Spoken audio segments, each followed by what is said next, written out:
اللہ تعالیٰ نے فرمایا کہ اگر ان کی موت لکھی ہوتی تو یہ خود اپنی مقتل گاہوں کی طرف کھینچے چلے جاتے، کوئی چیز ان کو نہیں بچا سکتی تھی، یہاں تک کہ یہ خود بھی اپنے آپ کو نہ روک پاتے۔ اور سورۃ نساء میں یہاں تک آیا کہ تم اپنے آپ کو مضبوط قلعوں میں بھی بند کر لو نا، تب بھی تم موت سے نہیں بچ سکتے، موت تمہیں وہاں بھی آگ پکڑے گی۔ کوئی جان نہیں جانتی کہ اس کو موت کب اور کہاں آئے گی۔ جو وقت آپ کے اوپر آج ہے اس سے بہتر وقت نہیں آنے والا۔ ہاں ابھی تو میری جوانی کا وقت ہے، ابھی تو میں نے یہ بھی کرنا ہے، کمانا بھی ہے، جاب بھی کرنی، گھر بنانا ہے، گاڑی خریدنی ہے، ایسے ہی پلاننگ کرتے کرتے انسان اس دنیا سے نکل جاتا ہے۔ میرے اپنے دوست 2018 کا واقعہ، میرے دوست کا، اب آپ اس کو اگر زندہ کر سکتے، اسے پوچھے، اس کی بھی ایک اپنی پلاننگز تھی کہ میں یہ کروں گا، ابھی یہ کروں گا، یہ کروں گا۔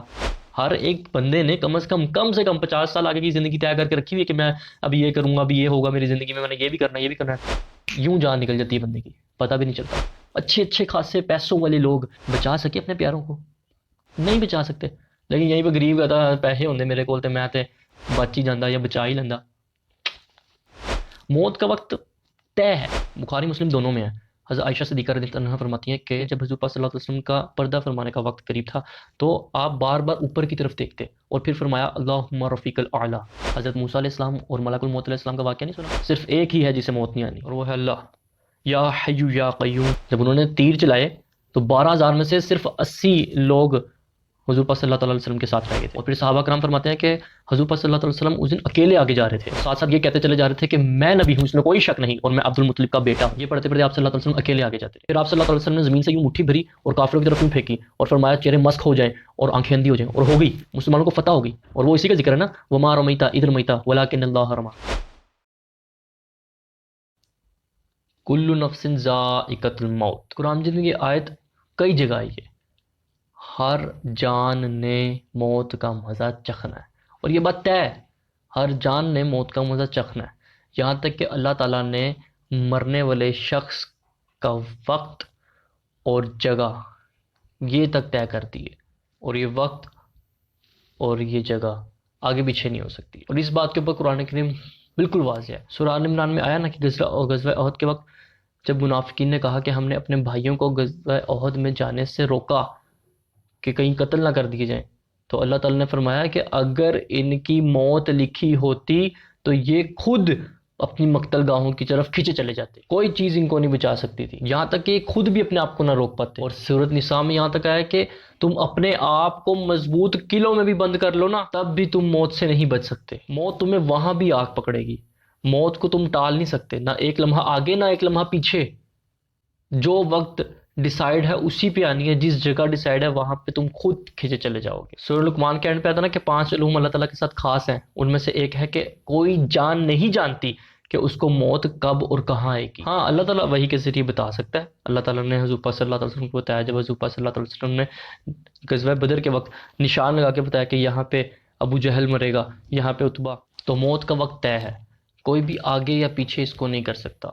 آپ نے خود دیکھا ہوگا کہ کتنے سارے ایسے سانحوں میں سے کتنے سارے لوگ بچ کے بالکل صحیح سلامت باہر نکل آتے ہیں، ان کو کچھ بھی نہیں ہوتا، اور باقی لوگ مر گئے ہوتے ہیں اسی سانحے میں، لیکن وہ بچ کے آ جاتے ہیں۔ تو یہ وہی بات آ گئی کہ اللہ تعالیٰ نے موت کا وقت طے کر دیا، جس کی جس وقت جس جگہ پہ آنی ہے اس کو آ کے رہنی ہے، اور جس کی وہاں نہیں ہے تو وہ اس کو کچھ بھی نہیں ہونے والا۔ انسان کی موت ہی انسان کی سب سے بڑی محافظ ہے۔ اگر اس کی موت اس سال نہیں لکھی تو پوری دنیا بھی مل کے اس کو مار نہیں سکتی، اور اگر اسی سال لکھی ہے تو پوری دنیا مل کے بھی اس کو اگلا سال نہیں دکھا سکتی۔ آپ حضرت خالد بن ولید رضی اللہ عنہ، ان سے زیادہ مار کے کسی نے لڑے؟ وہ فرماتے ہیں کہ اگر میدان جنگ میں موت ہوتی، یعنی کہ میدان جنگ میں جانے سے موت آتی ہی ہے تو سب سے پہلے مجھے آتی، کہ میری جسم کا کوئی حصہ ایسا نہیں ہے، میرے جسم کا کوئی حصہ ایسا نہیں ہے جہاں پہ تلوار یا نیزے کا نشان نہ ہو۔ حضرت ابو دردہ رضی اللہ عنہ پاس ہی بیٹھے ہوتے ہیں، ان سے فرماتے ہیں کہ ابو دردہ دیکھو، میرے جسم کا کوئی بھی حصہ ایسا نہیں جہاں پہ تلوار اور نیزے کے نشان نہ ہو، لیکن آج میں دیکھو اپنے بستر پر بوڑھے اونٹ کی طرح مر رہا ہوں۔ البتہ اس کے پیچھے باتیں اور بھی ہیں کہ وہ اللہ تعالیٰ کی تلوار تھے، تلوار اب جنگوں میں، یعنی کہ اللہ تعالیٰ کی تلوار تھے تو وہ اب ٹوٹ تو نہیں سکتی تھی، لیکن پھر بھی اس سے یہ بات ثابت ہوتی ہے کہ موت کسی ایسی جگہ جانے سے جہاں پہ سب کو موت آ رہی ہو یا جہاں پہ خطرہ ہو، جب تک آپ کی موت نہیں لکھی آپ کو کوئی کچھ نہیں کر سکتا، اور جب لکھی ہے تو آپ کو کوئی بچا بھی نہیں سکتا۔ جو وقت آپ کے اوپر آج ہے اس سے بہتر وقت نہیں آنے والا، اسی میں کچھ کرنا ہے۔ لوگوں کا پتہ نہیں کیا ذہن، وہ کہتے ہیں ہم انشاءاللہ کل سے نماز پڑھیں گے، انشاءاللہ تھوڑے عرصے بعد شادی ہو جائے، جاب لگ جائے، پھر داڑھی رکھ لیں گے، پھر نماز پڑھ لیں گے، ابھی تو بہت ٹائم پڑا یار، اب دل صاف ہونا چاہیے۔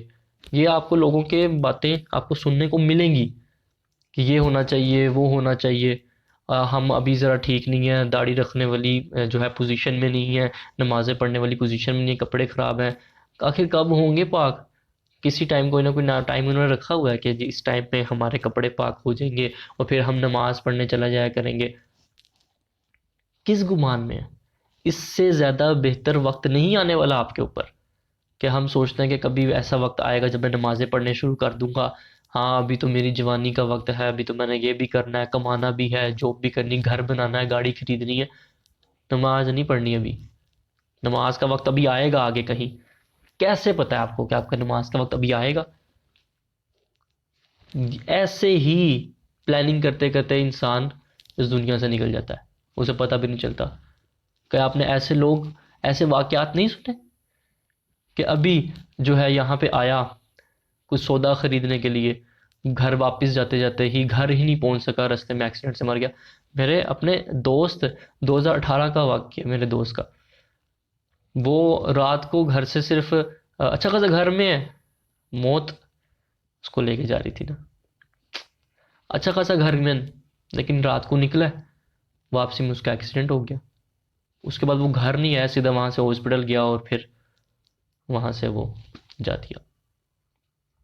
کیا اب آپ اس کو اگر زندہ کر سکتے اسے پوچھے، اس کی بھی ایک اپنی پلاننگز تھی کہ میں یہ کروں گا، ابھی یہ کروں گا، یہ کروں گا،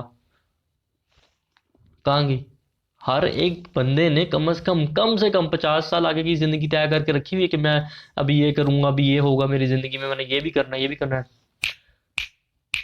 ایسے اس طرح یوں جان نکل جاتی ہے بندے کی، پتہ بھی نہیں چلتا، اور ہم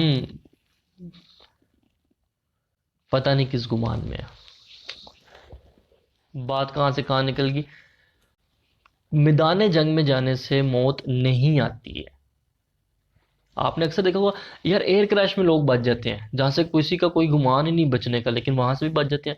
ایسے ایسے کہیں پہ بم بلاسٹ ہوتے ہیں، وہاں پہ آپ دیکھیں گے سارے مر گئے، کوئی نہ کوئی ایک بچ گیا، اس کی موت ابھی نہیں طے تھی نا۔ بس کیا ثابت ہوا کہ اگر اللہ نے اس کی موت نہیں لکھی ہوئی تو پوری دنیا مل کے بھی اس کو مار نہیں سکتی، لیکن جن جن کی لکھ دی تھی ان کو کوئی بچا بھی نہیں سکا۔ یہاں تک کہ آپ ہاسپٹلس کے حالات دیکھ لیں، اچھا لازمی نہیں ہے کہ ہر جو ہاسپٹل میں جو وینٹیلیٹر پہ ہے کہ وہ بہت غریب ہی ہوگا، اچھے اچھے خاصے پیسوں والے لوگ، امیر لوگ، ہائی سٹیٹس لوگ، کیا وہ اتنا پیسہ بہا کے، اتنا پیسہ لگا کے بچا سکے اپنے پیاروں کو؟ نہیں بچا سکتے۔ لیکن یہیں پہ غریب کہتا پیسے ہوندے میرے کول تے میں تے بچ ہی جاندہ یا بچا ہی لیندہ۔ ایسا نہیں ہے، جس کا جب وقت لکھ دیا گیا اس نے چلے جانا ہے۔ غریبوں کا بھی یہ گمان غلط ہے کہ پیسہ ہوتا تو ہم بچا لیتے اپنے پیاروں کو، ہمارا پیسہ نہیں تھا، ہم لگا نہیں سکے، ہم علاج نہیں کروا سکے، پیسہ لگا بھی لیتے، ہاں کچھ جو ہے وہ آسانیاں پیدا ہوتی، آپ کے دل کو تسلی ہو جاتی کہ میں نے بڑی کوشش کی بچانے کی، لیکن پھر بھی جب وقت آ گیا تو بہانہ کوئی نہ کوئی۔ اب انسان اپنے آپ کو کچھ بھی کہہ سکتا ہے، یار میں علاج نہیں کروا سکا، میں یہ نہیں کر سکا، اس لیے یہ غریب حضرات کا بھی خیال بالکل خراب ہے کہ میرے کو پیسے ہوندے میں بچا ہی لیندہ۔ جن کے پاس پیسے ہیں وہ بچا کے دکھائیں۔ موت کا وقت طے ہے، نہیں اس کو کوئی ٹال سکتا، پیسے سے جس طرح مرضی نہیں ٹال سکتے۔ امیروں کے گھر موت نہیں ہوتی کیا؟ ہاں یہ معاملہ پیغمبروں کے ساتھ خاص ہے، ان کو اللہ تعالیٰ آپشن دیتا ہے کہ اگر وہ چاہیں تو ہمیشہ کے لیے زندہ رہیں، یا چاہیں تو وہ یہ موت کا مزہ چکھ لیں۔ پیغمبر کے علاوہ کوئی اور کسی اور کے لیے فضیلت نہیں ہے۔ بخاری مسلم دونوں میں ہے۔ حضرت عائشہ صدیقہ رضی اللہ عنہا فرماتی ہیں کہ جب حضور پاک صلی اللہ علیہ وسلم کا پردہ فرمانے کا وقت قریب تھا تو آپ بار بار اوپر کی طرف دیکھتے اور پھر فرمایا اللہم رفیق الاعلیٰ، تو حضرت عائشہ صدیقہ رضی اللہ عنہ فرماتی ہیں کہ مجھے یاد آیا کہ جب حضور پاک صلی اللہ علیہ وسلم صحت مند تھے تو انہوں نے مجھے بتایا تھا کہ پیغمبر کے جانے کا وقت جب قریب آتا ہے تو اللہ تعالیٰ کی طرف سے اس کے آگے آپشن رکھا جاتا ہے، چاہے تو وہ اس دنیا میں رہے اور چاہے تو اس دنیا سے جانے کا فیصلہ اپنا لے۔ تو مجھے لگتا ہے کہ یہ وہی آفر پیش کی جا رہی ہے اور حضور پاک صلی اللہ علیہ وسلم نے جانا قبول کیا ہے۔ یہ معاملہ صرف اور صرف نبی کے لیے خاص ہے، عام انسانوں کے لیے نہیں۔ عام انسان کو تو پتہ بھی نہیں چلتا کب وہ گیا۔ حضرت موسیٰ علیہ السلام اور ملک الموت علیہ السلام کا واقعہ نہیں سنا؟ جب ملک الموت علیہ السلام حضرت موسیٰ علیہ السلام کے پاس آتے ہیں اور حضرت موسیٰ علیہ السلام ان کو ایک تھپڑ لگاتے ہیں جس سے ملک الموت علیہ السلام کی آنکھ باہر آ جاتی ہے، تو وہ اللہ تعالیٰ کے پاس واپس جاتے ہیں اور کہتے ہیں کہ اے اللہ تو مجھے اس شخص کے پاس بھیج رہا ہے جو ابھی وفات نہیں چاہتے۔ تو اللہ تعالیٰ نے فرمایا تم موسیٰ کے پاس واپس جاؤ اور موسیٰ سے کہو کہ بیل کی پشت پہ ہاتھ پھیرے، جتنے بال ہاتھ کے نیچے آئیں گے اتنے سال زندگی بڑھا دی جائے گی۔ تو ملک الموت علیہ السلام نے ایسے کیا، تو حضرت موسیٰ علیہ السلام نے پوچھا پھر؟ انہوں نے کہا پھر موت، کل نفس ذائقۃ الموت۔ تو موسیٰ علیہ السلام نے فرمایا تب بھی موت ہے تو پھر اب کوئی نہیں، مطلب اب بھی صحیح ہے، پھر موت کا مزہ تو سب نے چکھنا ہے، صرف ایک ہی ہے جسے موت نہیں آنی اور وہ ہے اللہ، یا حی یا قیوم۔ باقی سب نے موت کا مزہ چکھنا ہے، صرف موت ہی نہیں، جو دکھ تکلیفیں انسان مسئلے مسائل بھی جن سے گزرتا ہے یہ بھی سارے کے سارے اللہ تعالیٰ نے اس کے لیے لکھ دیے ہوئے ہیں۔ سورۃ الحدید میں ہے نا کہ اللہ تعالیٰ فرماتا ہے کہ جتنا سب کچھ بھی ہونا ہے چاہے زمین میں یا انسان کے بدن میں جسم میں جیسے کوئی بھی بیماری، یہ سب کچھ پہلے سے لکھ دیا گیا ہے۔ یہ تو اس سے بھی پہلے لکھ دیا گیا کہ جب تمہارے پاس بھیجی جائے گی اس سے بھی پہلے لکھ دی گئی ہے یہ ساری چیزیں، یہ آگے رہنی ہے، آپ اس کو بدل نہیں سکتے۔ اور اسی کے آگے سورہ حدید میں اللہ تعالیٰ نے یہ بھی فرمایا نا کہ یہ سب اس لیے کہ تم کسی بھی چیز کے کھونے کے اوپر افسوس نہ کرو اور کسی بھی چیز کو پا لینے کے اوپر زیادہ شوخے نہ ہو کہ جو میں نے پا لیا یہ میرا کمال ہے، یہ میں نے کچھ کر لیا ہے، یا جو چلا گیا ہے تو اس کے اوپر اب کہیں کہ بہت افسوس ہی کرتے رہے چلا گیا ہو۔ یہ سب کچھ لکھ دیا گیا ہے، پہلے سے لکھ دیا گیا ہے۔ جو تم نے چیز پا لی ہے اس کے اندر تمہارا کمال نہیں ہے، یہ تمہارے لیے لکھ دیا گیا ہے۔ ہاں پروسیجر اس طرح کے لکھ دیا ہے کہ اگر یہ اس طرح کرے گا تو ایسے، جیسے کہ وہ حضور پاک صلی اللہ علیہ وسلم کی حدیث ہے کہ اگر جو بندہ چاہتا ہے کہ اس کی زندگی میں برکت ہو، اس کی عمر دراز ہو، تو وہ حسن سلوک کرے۔ اللہ تعالیٰ نے پہلے ہی یہ لکھ دیا ہے کہ یہ اس طرح کرے گا، حسن سلوک کرے گا تو اس کی کوئی عمر 50 سال تھی تو وہ 60 سال ہو جائے گی، ہاں یہ ایسے کرے گا تو ایسے ہو جائے گی۔ وہ پہلے سے لکھ دیا گیا ہے، یہ نہیں کہ وہ کوئی ایکسٹرا کوئی معاملہ ہو گیا، نہ، وہ بھی پہلے سے لکھ دیا گیا۔ جیسے کہ دعا کا معاملہ ہے کہ کچھ چیز اللہ تعالیٰ نے آپ کے نصیب میں لکھی ہے لیکن وہ آپ کو کب ملے گی؟ جب دعا کرو گے۔ ہو سکتا ہے یوں لکھا ہو کہ یہ دعا کرے گا تو میں اس کو یہ چیز عطا کر دوں گا، نہیں کرے گا تو نہیں ملے گی۔ سارے معاملات پہلے سے لکھ دی گئے، کوئی کسی کی موت کو نہیں ٹال سکتا یا کوئی کسی کو موت دے بھی نہیں سکتا، کسی کو مار نہیں سکتا۔ آپ دیکھیں نا حضور پاک صلی اللہ تعالیٰ علیہ وآلہ وسلم کے اوپر کتنی کفار نے جو ہے وہ جدوجہد کی کہ کس طریقے سے جو ہے وہ، لیکن کیا کر سکے؟ کچھ بھی نہیں کر سکے۔ بخاری مسلم دونوں میں حدیث ہے نا کہ حضور پاک صلی اللہ علیہ وسلم ایک دن درخت کے نیچے آرام فرما رہے تھے اور ساتھ ہی تلوار لٹکائی ہوئی تھی، تو ایک دشمن آیا، اس نے موقع غنیمت جانا کہ جی سوئے ہوئے ہیں، تو اس نے تلوار لے کے حضور پاک صلی اللہ علیہ وسلم کے یہاں رکھ دی اور پھر کہنے لگا اے محمد آج تمہیں میرے ہاتھوں سے کون بچائے گا؟ تو حضور پاک صلی اللہ علیہ وسلم نے کوئی کانفیڈنس لوز نہیں کیا، بالکل نہیں گھبرائے اور فرمایا کہ مجھے اللہ بچائے گا۔ جب اس نے اللہ لفظ سنا اس کے جسم کے اوپر کبھی طاری ہو گئی اور تلوار گر گئی۔ پھر حضور پاک صلی اللہ علیہ وسلم نے تلوار اٹھا کے اس کے رکھی اور پھر پوچھا اب تجھے کون بچائے گا؟ تو ساتھ ہی کہنے لگا کہ آپ تو معاف فرمانے والے ہیں۔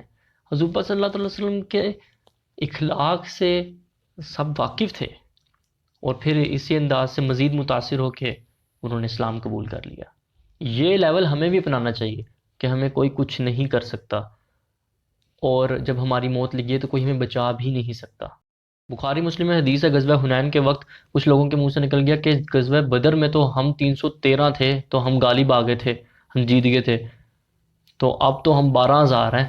سورہ انفال میں یہ غزوہ حنین کا ذکر آیا۔ پھر یہ فتح مکہ کے بعد ہونے والی جنگ ہے غزوہ حنین، یہ مشرکین عرب کے ساتھ آخری جنگ تھی قبیلہ حوازن کے خلاف غالباً۔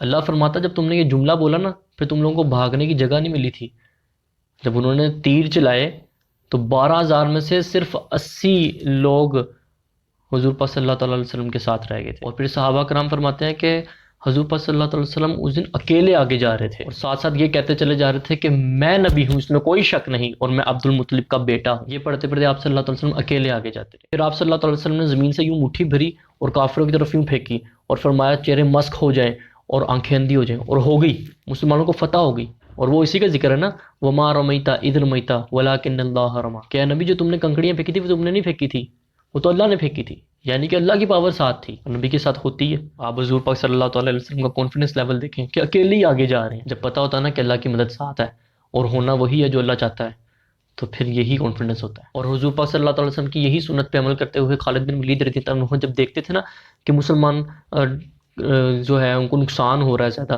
تو پھر وہ آگے جا کے اکیلے لڑتے تھے، فرنٹ سے لیڈ کرتے تھے۔ جن کو کانفیڈنس لیول ہوتا ہے نا، پھر وہ ایسے ہی کرتے ہیں۔ موت ان کو پتہ ہے موت نے کیا کر لینا ہے، جب اللہ نے فتح لکھی ہے اور جو کام کرنے کے لیے آئے ہیں وہ تو کرنا ہے۔ میدان جنگ میں پیچھے بھاگنے کے لیے تھوڑی آئے ہیں، اب آگے لڑنا ہے، ان کو شکست دینی ہے تو وہ کرنا ہے۔ تو آپ دیکھیں نا خالد بن ولید کے، جیسے میں نے ابھی بتایا، انہوں نے کیا فرمایا کہ میرے جسم پر کوئی بھی حصہ ایسا نہیں ہے کہ جہاں پہ کوئی تلوار یا نیزے کا وار نہ ہو، پھر بھی میں آج اپنے بستر مرگ پر اس دنیا سے جا رہا ہوں۔ اور جب آپ کا یہی کانفیڈنس لیول ہوگا تبھی آپ زندگی گزار سکتے ہیں، اس کے علاوہ زندگی گزارنا بہت مشکل ہے۔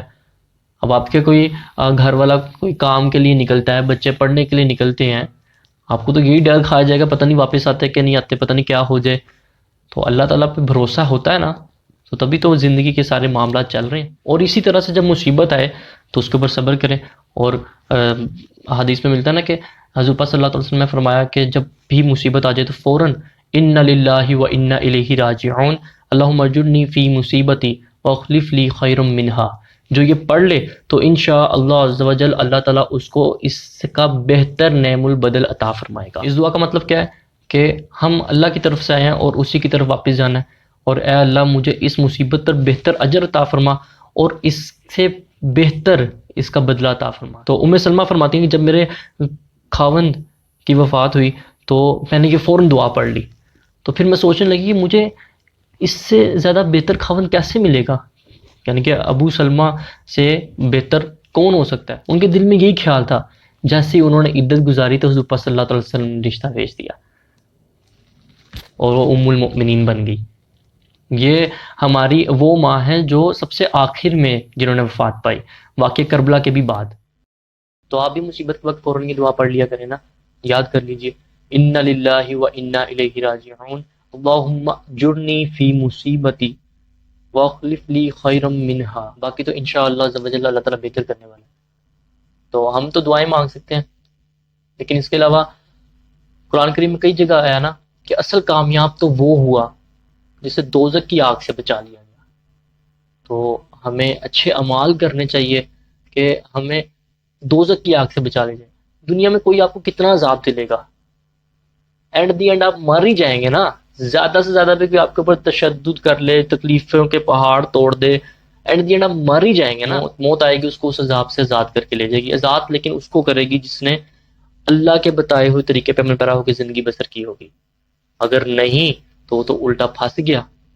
اب تو کہتے ہیں کہ مر جائیں گے، مر کے بھی چین نہ پائیں تو کدھر جائیں گے، الٹا پھنس جائیں گے۔ تو سب کہہ دیتے ہیں نا مر گئے تو ان معاملات سے جان چھوڑ جائے گی، الٹا پھنس جائیں گے اگر اللہ تعالیٰ کے بتائے ہوئے طریقے کے مطابق زندگی بسر نہیں کریں گے۔ اور موت تو برحق ہے، سب کو ہی اللہ تعالیٰ کے بتائے ہوئے طریقے پر عمل پیرا ہو کے زندگی بسر کر لینی چاہیے۔ ابھی سے موت کبھی بھی آ سکتی ہے، کسی کو نہیں پتا کب، ایسے ہی بالکل یوں ہی چلے جانا ہے، پتہ بھی نہیں چلنا۔ پلاننگ ساری ایسی رہ جانی ہے۔ پلاننگز کریں لیکن اپنی آخرت کو داؤ پہ لگا کے نہیں، اپنی آخرت کو بچا کے، اپنی آخرت سوار کے دنیا کی پلاننگز بھی کریں۔